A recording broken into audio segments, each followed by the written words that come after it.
Friends, welcome to my YouTube channel jobs in mining by Neeraj Das. इस channel में हम आपको नए नए गवर्नमेंट माइनिंग जॉब्स, नए नए नए नए माइनिंग न्यूज़ के बारे में बताते हैं। तो दोस्तों, आज मैं लेकर आया हूँ नए माइनिंग जॉब्स जो आई है NML NTPC माइनिंग लिमिटेड।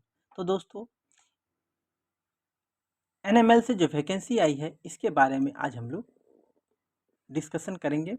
उसमें कितनी वैकेंसी आई है, कब लास्ट डेट है, क्या इसका एजुकेशन क्वालिफिकेशन है, क्या एक्सपीरियंस लगेगा, कैसे अप्लाई करना है, क्या इसका फ़ी है। और तो दोस्तों, वैकेंसी जो है कॉन्ट्रेक्चुअल है या परमानेंट है, इस सब के बारे में हम लोग कंप्लीट डिटेल्स जानेंगे। तो दोस्तों, NTPC माइनिंग लिमिटेड से जो वैकेंसी आई है माइनिंग ओवरमैन, माइनिंग सरदार और भी बहुत सारे वैकेंसी, उसके बारे में आज हम लोग डिस्कस कर रहे हैं। तो दोस्तों, अगर हमारे चैनल में आप नए हैं तो ज़रूर से ज़रूर सब्सक्राइब कर लीजिए, और अगर आप ऑलरेडी सब्सक्राइब हैं तो ये वीडियो को लाइक कर लीजिए, साथ ही साथ वीडियो को शेयर कर दीजिए जिससे सभी फ्रेंड्स को ये दिख जाए। तो दोस्तों, आज जो नए वैकेंसी के बारे में डिस्कस करेंगे इसके बारे में हम लोग आगे बढ़ते हैं। तो दोस्तों, वैकेंसी किस किस चीज़ के लिए आई है ये हम लोग देखते हैं। तो सबसे पहले जो वैकेंसी आई है माइनिंग ओवरमैन के लिए आई है, दूसरा आई है मैगजीन इंचार्ज के लिए आई है, तीसरा आई है इलेक्ट्रिकल सुपरवाइजर के लिए वैकेंसी आई है, चौथा आई है वोकेशनल ट्रेनिंग इंस्ट्रक्टर के लिए आई है, पांचवा आई है जूनियर माइनिंग ऑफिसर के लिए, और छठा आई है माइनिंग सरदार के लिए। और नेक्स्ट दोस्तों, मैकेनिकल सुपरवाइजर। तो दोस्तों, टोटल 7 वैकेंसी आई है। अब आगे बढ़ते हैं दोस्तों, एक एक वैकेंसी के बारे में देखते हैं, क्या क्या आई है, कैसे आई है, इसके बारे में कंप्लीट डिटेल्स देखते हैं। तो ये है दोस्तों इसका NTPC NML NTPC mining limited. तो दोस्तों, पहले सबसे पहले ये जानते हैं कि NTPC माइनिंग लिमिटेड ये क्या है। ये जो है NTPC लिमिटेड कंपनी की सब्सिडरी है। ये दोस्तों 2009 में इस्टेब्लिश हुई थी। ये मेनली जो है पावर, इंटीग्रेटेड पावर कंपनी, ये पावर कंपनी करती है। ये इसका कोल माइनिंग है, जो इसके लिए इसके जो है कोल माइनिंग के लिए दोस्तों इसको overman, magazine in charge, mechanical supervisor, electrical supervisor, vocational training instructor, junior mine surveyor, mining sardar जो है ये चीज़ का रिक्वायरमेंट है। तो दोस्तों देखते हैं। तो माइनिंग ओवरमैन के लिए दोस्तों इसको टोटल जो है 52 वैकेंसी आई है। मैगजीन इंचार्ज के लिए टोटल 7 वैकेंसी आई है। मैकेनिकल सुपरवाइजर के लिए टोटल 21 वैकेंसी आई है। इलेक्ट्रिकल सुपरवाइजर के लिए दोस्तों टोटल 13 वैकेंसी आई है। वोकेशनल ट्रेनिंग इंस्पेक्टर के लिए टोटल 3 वैकेंसी आई है। साथ ही साथ जूनियर माइन सर्वेयर के लिए टोटल 11 वैकेंसी आई है, और माइनिंग सरदार के लिए टोटल 7 वैकेंसी आई है। तो टोटल दोस्तों वैकेंसी मैं बता दे रहा हूँ। अभी जो है अलग अलग वैकेंसी के लिए अलग अलग प्रोजेक्ट में कितनी वैकेंसी आई है इसके बारे में हम लोग देख लेते हैं। तो ये जो वैकेंसी आई है माइनिंग ओवरमैन के लिए इसमें टोटल 52 वैकेंसी आई है, जिसमें से अनरिजर्व के लिए 23 वैकेंसी आई है, SC के लिए 6 वैकेंसी आई है, और एक जो है बैकलॉग वैकेंसी आई है। टोटल 7 वैकेंसी SC के लिए है। ST के लिए टोटल जो है 19 वैकेंसी आई है, जिसमें से 11 वैकेंसी नॉर्मल है और 8 जो है बैकलॉग है, और 3 जो है EWS के लिए वैकेंसी है। तो दोस्तों, ये माइनिंग ओवरमैन के लिए अलग अलग अलग प्रोजेक्ट में क्या क्या वैकेंसी आई है। तो पाकरी बरवाड़ी में टोटल 8 वैकेंसी है, जिसमें से एक दो SC के लिए है, जिसमें से एक जो है नॉर्मल है और एक बैकलॉग है। 6 ST के लिए है, एक नॉर्मल है, 5 बैकलॉग के लिए है। दूसरा है चैतु बरियातू जो है, जिसमें से 8 वैकेंसी है, इसमें से 5 अनरिजर्व के लिए है, एक SC के लिए है, 2 ST के लिए है। केरांदरीज के लिए जो है टोटल 5 वैकेंसी है, जिसमें से अनरिजर्व के लिए 4 है और ST के लिए 1 वैकेंसी है। तो नेक्स्ट जो है दुलांगा जो है उसके लिए 11 वैकेंसी है, जिसमें से अनरिजर्व के लिए 4, SC के लिए 2 और ST के लिए 4, जिसमें से 2 बैकलॉग है, और EWS के लिए 1 वैकेंसी है। तलेपल्ली के लिए टोटल 17 वैकेंसी है, जिसमें से अनरिजर्व के लिए 7, SC के लिए 2 और ST के लिए 6, जिसमें से 1 बैकलॉग है, और EWS के लिए 2 वैकेंसी है। बादाम प्रोजेक्ट के लिए दोस्तों 3 वैकेंसी है, जिसमें से अनरिजर्व के लिए 3 वैकेंसी है। तो टोटल मिला के दोस्तों 52 वैकेंसी है माइनिंग ओवरमैन के लिए। आगे बढ़ते हैं दोस्तों, मैगजीन इंचार्ज के लिए जो वैकेंसी आई है,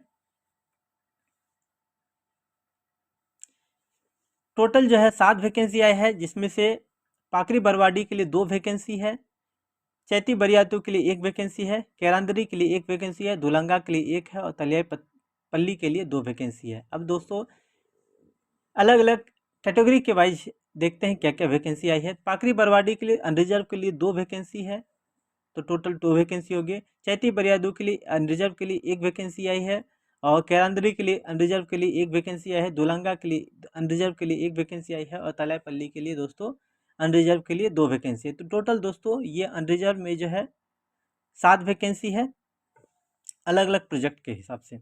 नेक्स्ट है दोस्तों मैकेनिकल सुपरवाइजर के लिए दोस्तों टोटल 21 वैकेंसी है, जिसमें से अनरिजर्व के लिए 17, एसटी के लिए 4। तो बाकरी बरवाडी में दोस्तों 6 वैकेंसी है, जिसमें से अनरिजर्व 5 और एसटी के लिए 1 वैकेंसी है। चैतू बरियातू के लिए 6 टोटल 4 वैकेंसी है, जिसमें से अनरिजर्व के लिए 3 और एसटी के लिए 1 वैकेंसी है। केरांदरी के लिए दोस्तों 3 वैकेंसी है, जिसमें से अनरिजर्व के लिए तीनों वैकेंसी है। दुलंगा के लिए दोस्तों टोटल 4 वैकेंसी है, जिसमें से अनरिजर्व के लिए 3 और एसटी के लिए 1 वैकेंसी है। तलाईपल्ली के लिए टोटल दोस्तों 4 वैकेंसी है, जिसमें से अनरिजर्व के लिए 3 और एसटी के लिए 1 वैकेंसी है। आगे बढ़ते हैं दोस्तों, इलेक्ट्रिकल सुपरवाइजर के लिए जो वैकेंसी आई है ये टोटल 13 वैकेंसी आई है, जिसमें से अनरिजर्व के लिए 13 और एसटी के लिए 2 वैकेंसी है। जिसमें से प्रोजेक्ट वाइज जो है इसका वैकेंसी जो है पाकरी बरवाडी के लिए 4 वैकेंसी, जिसमें से अनरिजर्व के लिए 3 और एसटी के लिए 1 है। चैती चैती बरियातू के लिए टोटल 2 वैकेंसी, जिसमें से अनरिजर्व के लिए 2 वैकेंसी है। केरांदरी के लिए टोटल 2 वैकेंसी है, जिसमें से अनरिजर्व के लिए 1 और एसटी के लिए 1 वैकेंसी है। दुलंगा के लिए टोटल 2 वैकेंसी में से दोनों अनरिजर्व के लिए है।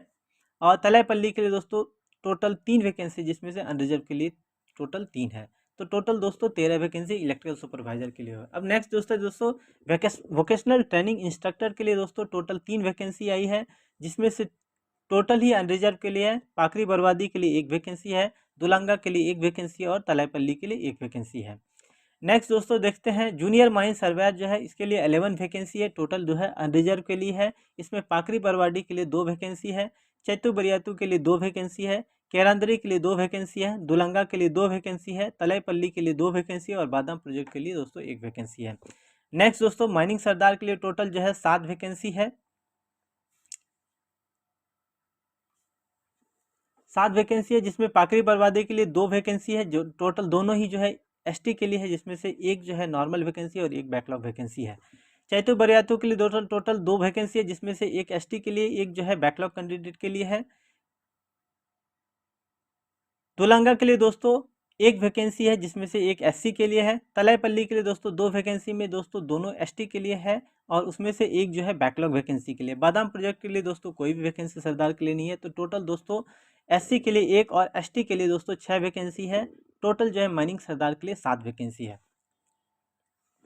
तो ये था दोस्तों सभी वैकेंसी के लिए प्रोजेक्ट वाइज जो है कितने कितने वैकेंसी है। आगे बढ़ते हैं दोस्तों, जो एलिजिबिलिटी क्राइटेरिया है माइनिंग ओवरमैन के लिए क्या है और बाकी सभी वैकेंसी के लिए क्या क्या है वो देखते हैं। तो माइनिंग ओवरमैन के लिए दोस्तों आपको सबसे पहले फुल टाइम जो है रेगुलर डिप्लोमा इन माइनिंग होना चाहिए, मिनिमम 60% मार्क्स जो है होना चाहिए और एसटी के लिए SC ST के लिए दोस्तों मिनिमम जो है पासिंग मार्क्स जो है वो होना चाहिए।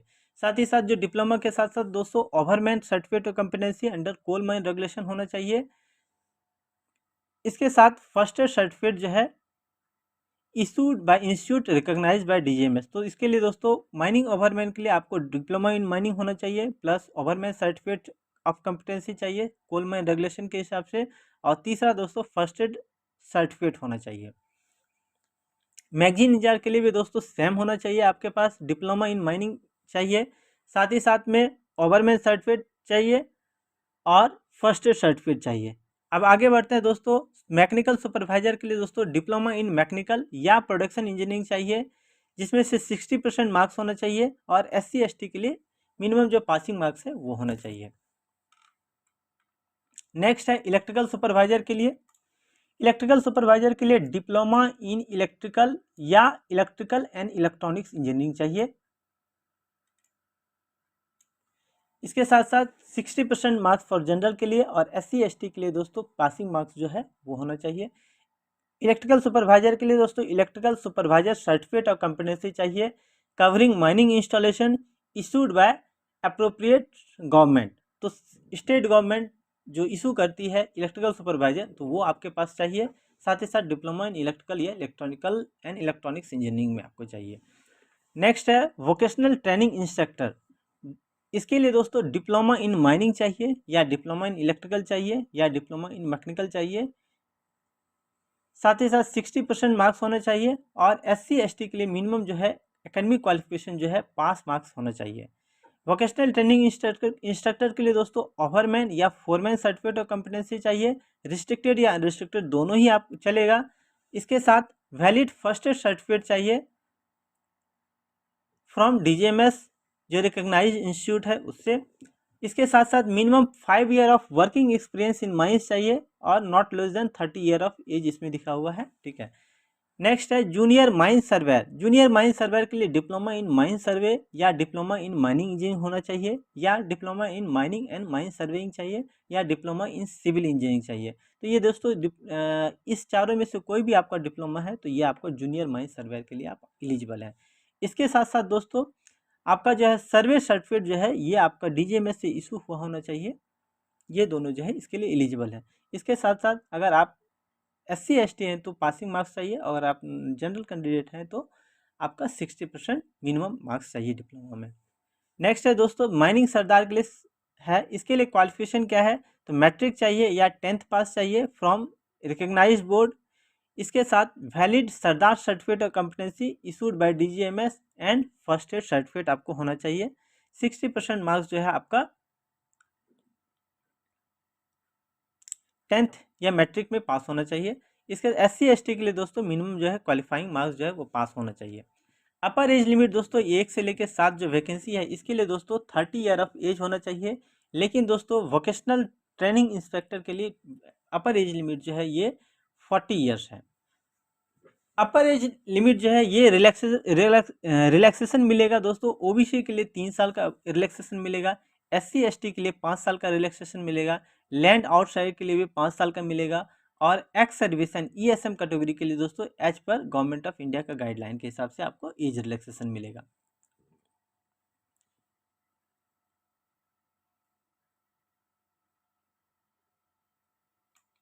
इसमें एक चीज़ और नोट देख लेते हैं, अप्रेंटिसशिप या वोकेशनल ट्रेनिंग पीरियड जो है ये आपका एक्सपीरियंस में काउंट नहीं होगा, ये इसमें ये बताया गया है। अब दोस्तों इसमें देखते हैं सैलरी स्ट्रक्चर या इन्वॉल्वमेंट क्या मिलेगा, या सर्विस कंडीशन क्या मिलेगा, इसके बारे में एक बार देखते हैं। तो दोस्तों 1 से लेके 6 तक दोस्तों इसका मतलब है overman, magazine in charge, mechanical supervisor, electrical supervisor, vocational training inspector और जूनियर माइन सर्वेयर के लिए दोस्तों ये जो फिक्स कंसोलिडेटेड फिक्स मंथली पे जो है ये 50,000 रुपये मिलेगा। और सीरियल नंबर 7 माइनिंग सरदार के लिए दोस्तों कंसोलिडेटेड फिक्स मंथली सैलरी जो है वो 40,000 रुपये मिलेगा। इसके साथ साथ क्या क्या फैसिलिटी मिलेगा, तो मेडिकल फैसिलिटी मिलेगा सेल्फ और स्पाउस के लिए, एंड 2 चिल्ड्रन के लिए, HRA या कंपनी अकोमोडेशन इनमें से कोई भी मिलेगा, और TADA as per the official tour में आपका रहेगा तो TADA रेम्बर्स होगा। तो दोस्तों ये जो कॉन्ट्रेक्चुअल है ये कॉन्ट्रेक्चुअल है या परमानेंट है इसके बारे में देखते हैं। तो इसमें जो लिखा हुआ है initial for 3 year and extendable up to 2 year based on the organisational requirement. तो इसका मतलब है दोस्तों ये जो है प्योरली कॉन्ट्रेक्चुअल जॉब है। इसमें से 3 साल का अभी टेन्योर रहेगा, और अगर आपका सब चीज़ सही रहा तो मे भी एक्सटेंड जो है 2 साल और किया जा सकता है। तो मीन्स दोस्तों मैक्सिमम ये 5 साल के लिए सर्विस कंडीशन रहेगा। इसके बाद दोस्तों ऑलरेडी ये जॉब ये क्लोज हो जाएगी, किसी दूसरे के लिए ये नहीं होगी। तो दोस्तों इसके लिए देखते हैं सिलेक्शन प्रोसेस क्या है। सिलेक्शन प्रोसेस के लिए दोस्तों सबसे पहले दोस्तों रिटन टेस्ट होगा। रिटन टेस्ट के बाद दोस्तों स्किल या कॉम्पिटेंसी टेस्ट होगा। तो फर्स्ट स्टेज जो है रिटन टेस्ट होगा।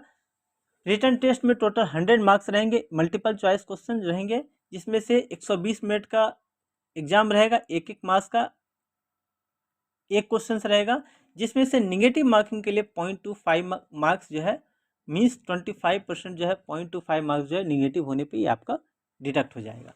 तो क्वालिफाइंग मार्क्स जो है ये जनरल EWS के लिए 40 मार्क्स है, 30% जो है SC ST OBC कैंडिडेट के लिए है। तो जो क्वालिफाई कर लेंगे दोस्तों उसके लिए सेकंड स्टेज टेस्ट जो है ये आपका कॉम्पिटेंसी टेस्ट जो है या स्किल टेस्ट ये दिया जाएगा। ये दोस्तों 100 मार्क्स का रहेगा, और क्वालिफाइंग जो है दोस्तों 40% मार्क्स जो है ये जनरल EWS कैटेगरी के लिए रहेगा, और जो है SC ST OBC के लिए 30% मार्क्स रहेगा। दोस्तों रिटन टेस्ट और जो है स्किल कॉम्पिटेंसी टेस्ट के बाद जो है मेरिट लिस्ट जो है ये बनाया जाएगा। टेस्ट सेंटर दोस्तों, इसके लिए टेस्ट सेंटर के लिए रांची झारखंड जो है ये यहाँ पर होगा, और जो है एडमिट कार्ड का नोटिफिकेशन जो है ये वेबसाइट में दिया जाएगा,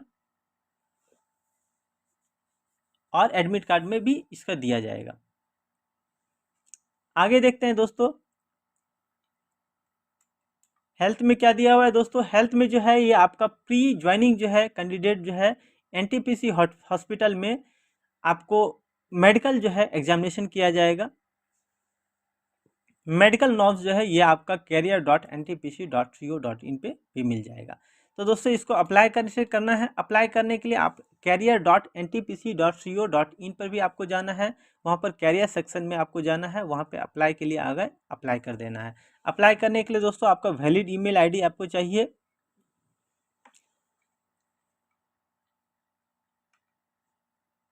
और दोस्तों इसके लिए एप्लीकेशन फ़ी जो दोस्तों 300 रुपीज़ है, और SC ST ex serviceman category के लिए या लैंड आउटसाइड या फीमेल कैंडिडेट के लिए कोई भी एप्लीकेशन फ़ी इसको पे नहीं करना है। तो एप्लीकेशन फ़ी दोस्तों 300 रुपीज़ है। तो दोस्तों ये कैसे अप्लाई करना है इसका अगर वीडियो चाहेंगे तो आप वीडियो मैं बना दूंगा, आप हमारे YouTube के कमेंट बॉक्स में भी आप हमको मैसेज कर सकते हैं कि आपको वीडियो की ये ज़रूरत है या नहीं है, ठीक है।